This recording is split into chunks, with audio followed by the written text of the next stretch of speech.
For SALOMON, PIERRE, growing rice is getting harder every day.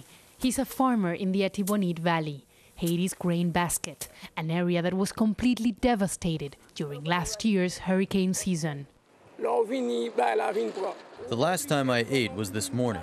The weather is going to extremes, and it is getting harder and harder to get anything out of the land.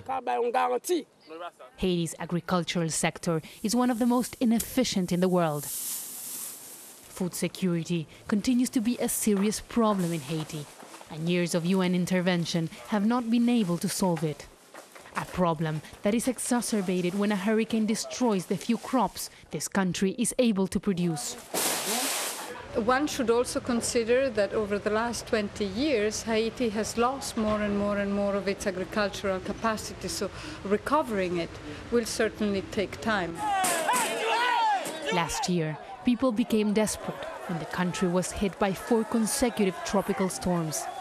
Haiti's mountains have been savagely deforested, so there is no natural barrier to protect the population from the mudslides.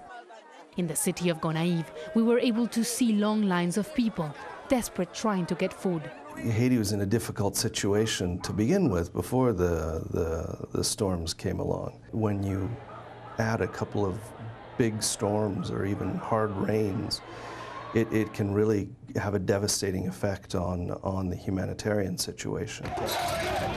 The fear of violence was based on situations like this one. Haiti imports most of the food it consumes. And last year, when food prices went up, thousands of people took to the streets in protest. The demonstrations were so violent that the Prime Minister had to resign. Over the years, donor nations have poured billions of dollars in aid in Haiti, but government corruption, mismanagement and violence have prevented it from having a real impact. The United Nations have managed to improve the security situation, but they have not been able to improve the living conditions of millions of people that continue to live in poverty. And that's why this nation continues to be so vulnerable. Several foreign interventions have not been able to solve the real issue: the enormous inequality between the rich and the poor. The people in charge of this program find more common ground with the very people who've been bleeding the Haitian people dry. And I mean local people. They're nice, they are very seductive, they sit down with you in places that you're comfortable with, and nobody hears the voice of 95% of the population.